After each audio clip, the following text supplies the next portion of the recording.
Okay, so in this video, I'm going to talk to you guys about my expectations for work during this time. So ultimately, each week, I'm pushing out 2 different lessons that correspond to 2 different assignments. So that means that you have the whole week. I actually put the deadline for 2 weeks to complete 2 assignments through Math Excel. So when you go into Google Classroom, and here I'm in first period, you're going to want to look in the classwork section. This is going to look a little bit different because I have stuff kind of loaded in for the next couple weeks. But this first week is the week of April 13th. Have a list of the guidelines, which is where this video is. So this is talking about how you're earning points. Overall, you can earn 1% of extra credit towards your final grade for each week that we're doing this distance learning. So that means that your grade can go up 7% if you complete everything as outlined and that you do it correctly. So then what will be within each week, so that's just going to be there that first week, is you're going to have 3 either materials or assignments for each lesson. So for the first week, we're starting with lesson 8.1. And so in that section, you'll have a blank set of the notes. So if you want to print it at home and complete the notes yourself, and then you'll have my completed notes, so the ones that I did in the video, and then the video. So these are all scheduled to come out too, so you can't even see the preview of the video at this point for this video. So you'll do the lesson in some capacity. Most of these I try to keep under like 20-ish minutes, because I understand that, you're at home, we're not at school, so it's not, my expectation isn't for you to be doing an hour plus an hour of homework like the normal kind of school expectation is. So it's really like maybe Monday you do the lesson and you go through the lesson and you start the Math Excel until you feel like you need to stop. And then Tuesday I would finish the assignment. That's also the day that I'll have office hours, so you could ask questions about it via email or Remind. And then after that, you would on Wednesday start the next lesson. Thursday, hopefully finish it, ask me questions about that one on Thursday during office hours. And then Friday, hopefully you can clean things up if you need to, or just be done with it. So this is what you're doing the assignment in, which is in Pearson Realize. So in this assignment, there's a link. So you're clicking this link, which will take you into Pearson Realize. And then you will complete the assignment via this platform, but you're still writing down the work and showing your work and writing what your answers are there. So remember that if it's asking you to sign in, you're always signing in with your CNUSD account, not something else. And mine's gonna look a little bit different just because I'm coming in from the teacher side, but I can still show you what the assignment looks like. So I'm gonna do the first couple problems with you. Granted, these are things that can be changed, so your question might not look exactly as mine does. So right now I can see my class. You should have a link that allows you to just select on the assignment. I'm gonna have to go back to do that. So I'm gonna grab that assignment really fast here. So you should just have this link in some capacity to work on the assignment. Here, preview. So I think yours will look like this. And so when I click on this, it will take me to the assignment. So notice that I land on this title page with a star. So this is what I'm titling my assignment so that I know which one I'm looking at. So just like you would do in homework, right? You would write down the page number, and this does correspond to the page in the textbook. The problem's, however, a little bit different to make it a little easier for what we're doing. So I've already set up my paper. So on my paper, I've written exactly what I saw there. 8-1 Math Excel, page 398, numbers 8 through 10, 12 to 16, 18 through 21. I wrote my name. I wrote the period. Remember my fake period because that's my prep.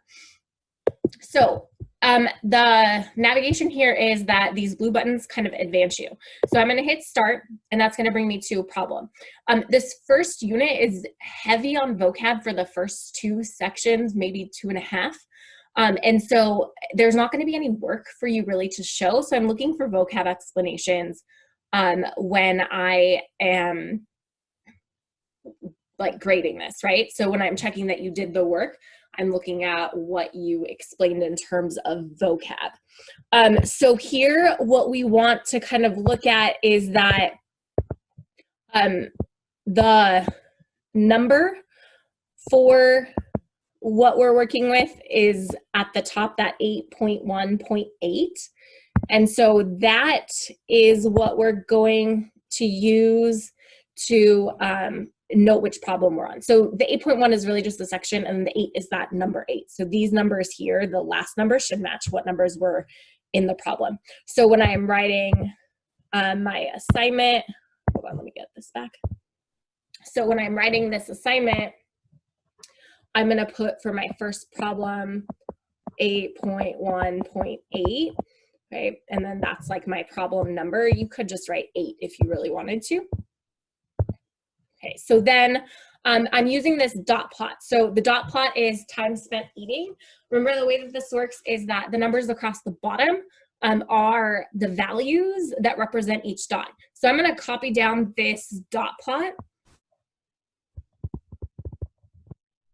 So I'm just copying down my problem, right? So if I have a diagram, that's what I should be copying. I am going to paraphrase a lot of the words just because this is heavy in words, and I just want to see what vocab you were looking at and how you identified the correct answers. So time spent eating, that's my dot plot. So that dot plot represents all the people, all the time people spent eating. So what the question's asking us is, what statistical question could have been asked to collect data shown in the dot plot? So our clue is the time spent eating. So if I look at the questions, I should have time spent eating somewhere in there. And then looking at the units, it should have minutes. So question A looks promising. How many minutes did you spend eating yesterday? So that's a good question. I'm not going to think that that isn't the correct answer. And then how can you calculate the number of hours you spent eating yesterday? It's not hours, it's minutes, so it might not be right, but that one's still kind of looking at the same idea. And then C says how many minutes are in an hour. That has nothing to do with eating, so I'm gonna know that C is not an answer. And then D would be, did anybody in the class spend time eating yesterday? So in the lesson, we're going to talk about the definition of a statistical question, and it's something that is open-ended enough that we can kind of collect data on. So ultimately, looking at this, the most specific answer is A, and so I'm going to pick A, and so what I'm going to write down on the paper is I'm going to kind of just draw an arrow between these two things and say A, which is how many minutes did you spend eating yesterday? And I'm just going to put A. I'm not going to add in that. I'm just going to say that A is my answer. Okay, so by putting those two things together, I'm going to say A is my answer. And so what you have to do to move on is go to this check answer. So if I check answer, it's going to tell me whether I'm right or wrong. So if I was wrong, it would give me maybe a definition or give me a direction on what to kind of look at. And then I know that now I have a little bit higher of a chance to figure out what the correct answer is. Also, if I needed help, I can view an example. It'll walk me through it. The problem with it walking you through it is it will make you, it'll give you a new problem after that you then have to answer on your own. So it'll like walk you through this example, and then it won't give you the points for it. You have to then do another one using that idea. You can view an example. You can watch a video. You can look at the textbook, which is literally just brings up a PDF of the section. So that's not necessarily helpful. Your notes are probably fine. And then I can print it, do different things. So that's where you're looking for your resources if you need help with a question. If the data in the dot plot shows how many minutes students spent eating yesterday, how many hours did all these students spend eating? So what this is asking is, remember, each dot represents a different value.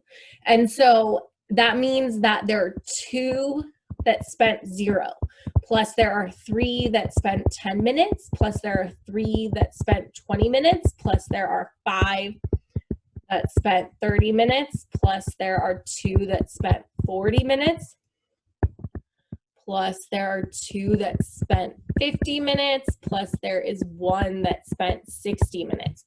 So if I want to calculate the total number of minutes these people spent, that means that I'm adding 0 plus 30 plus 60 plus 150 plus 80 plus 100 plus 60, which gives us 480 minutes that everyone together spent eating. And so I'm gonna use minutes just so that you can see what happens when you do something wrong. So if I put 480 minutes, because look at the question's asking me for hours. So if I type in 480, and sometimes you have to pay attention to this.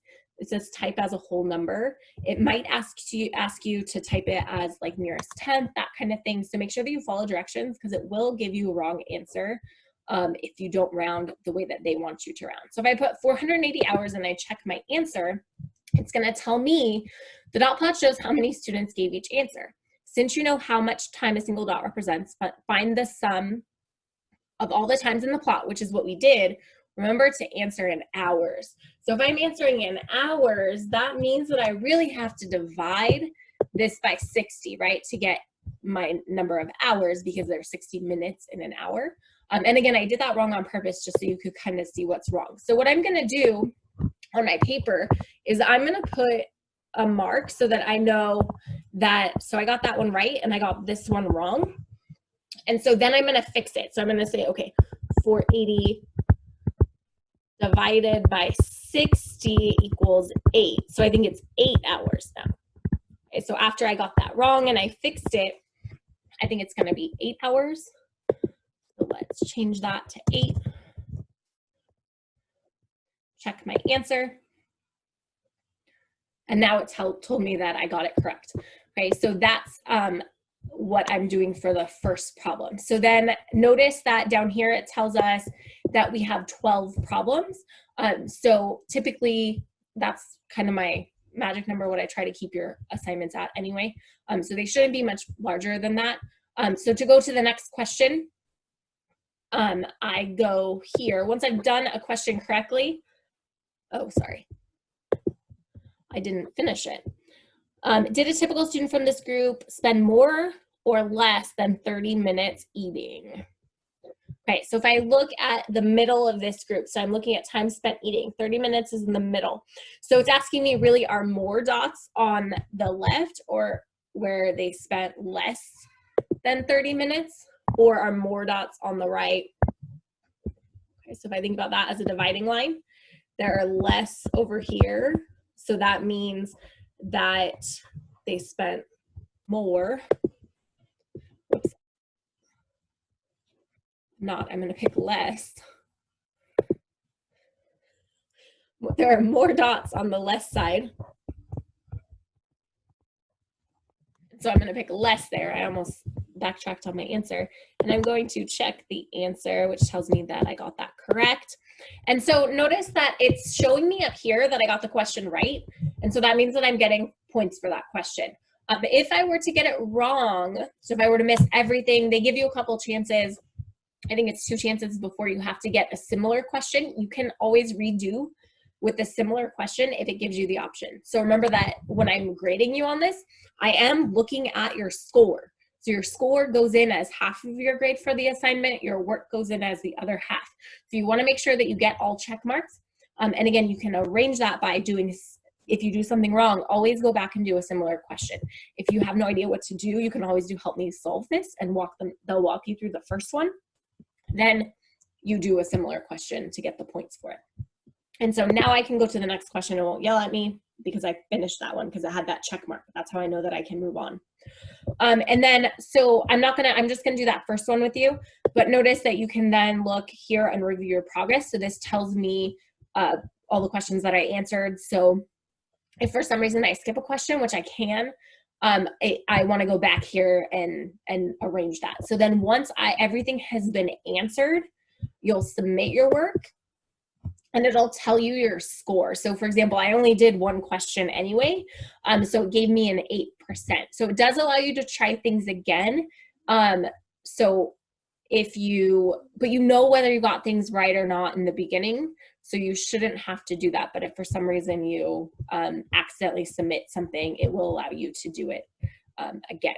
And so then what's going to happen is this paper that I wrote my work on, at the end, I'm going to take a picture of it on my phone and use that to turn it into a PDF. So you're either using your phone as a scanner to make a PDF copy of your work, or you're taking pictures and inserting that into a Google Doc or a Word doc and saving that as a PDF, so that you can then, what I would do is I would take this and I would export this as a PDF, and I would name it, I'm just gonna save this to my desktop so that I don't mess up.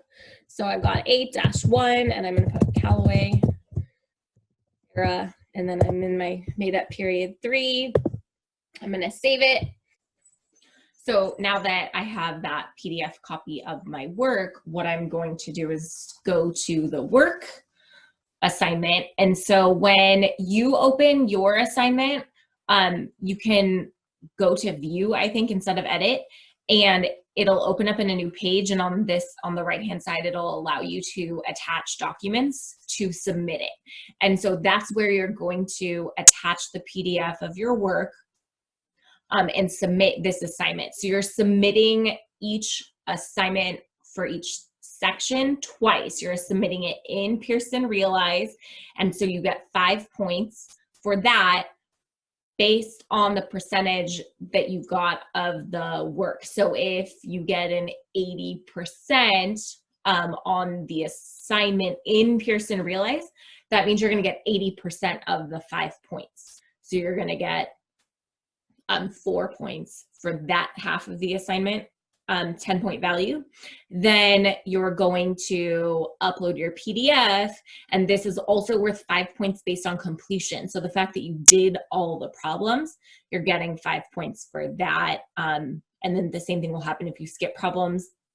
If there's problems that are not written down, I'm calculating that percentage and taking that percentage of the 5 points. So this is just that you completed the assignment.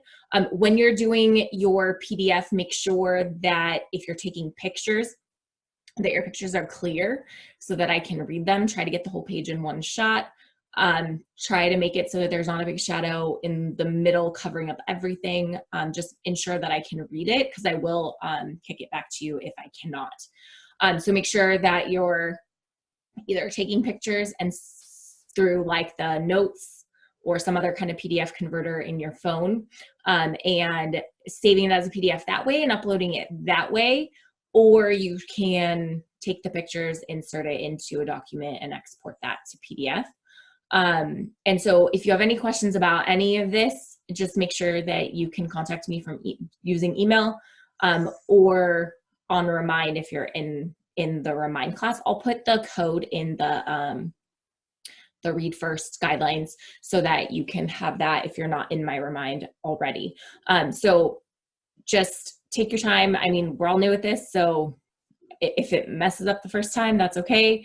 I can always allow you to resubmit things. So make sure that if you have questions, you contact me sooner rather than later. Remember that you have 2 weeks to complete each weekly assignment. So the due dates that show up on the assignment are the due dates. So make sure that you're completing them as they're assigned, to make sure that you can get that full 7% grade bump in the end. Thanks for watching.